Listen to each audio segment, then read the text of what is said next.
Mister junior Stalin, सनातन धर्म को खत्म करना चाहते हो या सनातन धर्म में आ गई बुराइयों को, या कायर हो मैदान छोड़ के भाग जाना चाहते हो? नाम से पता चल रहा है क्रिश्चियनिटी की तरफ आपका झुकाव है, लेकिन क्या क्रिश्चियनिटी समस्या का इलाज है? फ्रांस की क्रांति से पहले क्रिश्चियनों का क्या हाल था? गोवा की कहानी पढ़ लो, क्रिश्चियन बनाने के लिए कैसे कैसे अत्याचार किए। क्या तुम उस सनातन को मिटा देना चाहते हो जो राजेंद्र चोल का था? क्या तुम उस सनातन को मिटा देना चाहते हो जो कभी हरिहर और बुक्का ने अपना करके विजयनगर साम्राज्य की नींव रखी? क्या तुम उस सनातन को मिटा देना चाहते हो जो विद्या अरण्य ने हरिहर और बुक्का के माध्यम से जो विजयनगर साम्राज्य की नींव रखी? या सनातन धर्म में आई बुराइयों को मिटाना चाहते हो? लेकिन तुम्हारी बातों से लग नहीं रहा, तुम कायर दिख रहे हो, पलायनवादी दिख रहे हो, मैदान छोड़ करके भागने वाले दिख रहे हो। अरे ताकत है, हिम्मत है तो सनातन में आई बुराइयों को मिटाओ और सनातन का शुद्ध रूप सामने लाओ। क्या आपत्ति थी? क्या पेरियार जी को जो आपत्ति थी उसको तुम्हें पता नहीं है? भाई पेरियार जी ने इतने नाराज क्यों हुए? वो तो जो जन्मजात ब्राह्मण व्यवस्था है उससे नाराज थे, लेकिन सनातन की व्यवस्था जन्मजात ब्राह्मणवाद नहीं है। सनातन जन्मजात किसी को क्षत्रिय मानता ही नहीं है, और सनातन जन्मजात किसी को वैश्य नहीं मानता। सनातन के अनुसार तो जन्मजात सभी शूद्र होते हैं, और शूद्र कौन होते हैं? वो मानव के अंदर होते हैं, क्योंकि वेद कहता है मनोरभ हे मानव तू मानव बन। इसका अर्थ ये होता है मिस्टर स्टालिन, तुम्हारे जैसे लोग यानी कायर लोग, मैदान छोड़ने वाले, दूसरे चोर उचक्के नीच, ये तो धर्म के हिस्से में नहीं आते, मानव में नहीं आते, और वर्ण है मानव के अंदर। और तुम मिटाने चले हो सनातन को, सनातन को। ये तो कायरों की भाषा है, मैदान छोड़ के भाग जाना। बहुत से लोग आए मिटाने के लिए, पता है तुगलक भी पहुंच गया था तुम्हारे दक्षिण भारत में। क्या कर लिया था तुमने? तुम तो तभी मिट गए होते। ये तो प्रताप था विद्यारण्य जी का, ये प्रताप था हरिहर और बुक्का का कि उन्होंने फिर विजयनगर साम्राज्य की स्थापना की और हटाया उसको, नहीं तो तुम तो कब के मिट गए होते यारो। सनातन को मिटाने चलोगे? अरे ताकत है, कुछ जज्बा है तो सनातन धर्म में आई बुराइयों को मिटाओ। सनातन में जो मिलेच्छ परंपरा आ गई, अर्ध मिलेच्छी सैयदी परंपरा आ गई, इसको मिटाओ।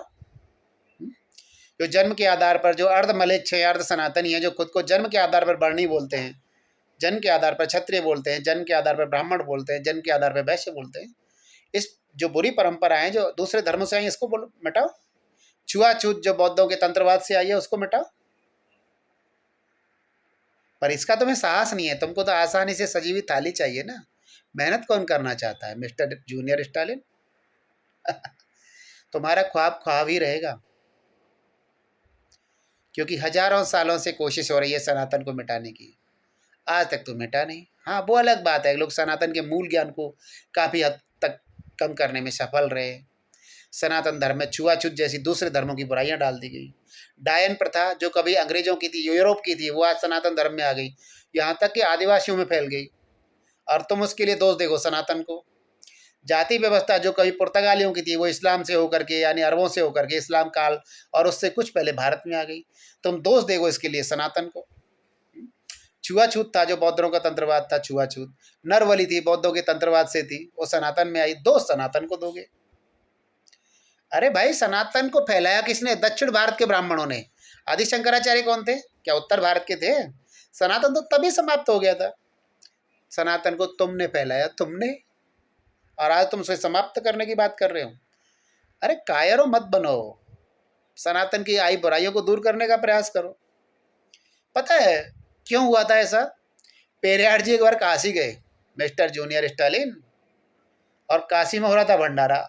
पेरियार जी को लगा कि मुझे भी कुछ मिल जाएगा, कांग्रेस के कार्यकर्ता थे, भंडारे में घुस गए, धक्के मार के निकाल दिया गया कि ये भंडारा सिर्फ ब्राह्मणों के लिए है। अरे भाई अगर आप में साहस होता तो ये साबित करते कि सनातन की व्यवस्था तो कर्म पर आधारित है, तो ब्राह्मण कौन? दूसरा, पेरियार जी की इस बात को भी समझो, जब बाबा साहेब अम्बेडकर नागपुर में सनातन धर्म छोड़ करके बौद्ध धर्म ग्रहण कर रहे थे, तो उन्होंने एक पत्र लिखा पेरियार जी को कि पेरियार जी आप भी हमारे साथ आ जाइए और सनातन को छोड़ करके और बौद्ध धर्म स्वीकार कर लीजिए। तब सचेत किया था पेरियार जी ने कि ऐसी गलती मत करना बाबा साहेब, तुम जब तक इस धर्म में हो तभी तक इस धर्म की बुराइयों पर उंगली उठाने का अधिकार रखते हो। जिस दिन तुम इस धर्म को छोड़ दोगे, इसकी बुराइयों पर या इस पर उंगली उठाने का अधिकार खो दोगे, तो मिस्टर स्टालिन, तुमने नाम तो अपना ही लिया है तुम्हारे पिता ने, क्रिश्चियनिटी वाला। तुम्हारे पास ऑप्शन क्या है? कहाँ जाओगे? क्या इस्लाम स्वीकार करोगे, या बुद्धिज्म, या क्रिश्चियनिटी? रास्ता क्या है? ऑप्शन क्या है तुम्हारे पास? सामने तो रखो। कि ऐसे ही चिल्लाते रहोगे सनातन को खत्म कर दोगे, सनातन डेंगू है, सनातन मलेरिया है। कायरपन छोड़ो, सामने आओ, मुकाबला करो और बुराइयों का मुकाबला करो और ऑप्शन रखो। सनातन धर्म ऐसे ही महान नहीं है। सनातन धर्म को ऐसे ही महान नहीं कहा जाता। इसीलिए सब लोग चाहते हैं कि सनातन धर्म में कुछ बुराइयों की मिलावट हो जाए, लेकिन नहीं हो पाती। मनुस्मृति में बहुत मिलाया लोगों ने, लेकिन मूल मंत्रों को कहाँ ले जाओगे? वेदो अखिलो धर्म मूलम, वेदो अखिलो धर्म मूलम, धरती क्षमा दमवस्थे शौच इंद्र निग्रह धीर विद्या सत्यम क्रोधो दशकम धर्म लक्षणम। इन मंत्रों का तोड़ है कहीं? कहाँ छुपोगे? कहाँ जाओगे?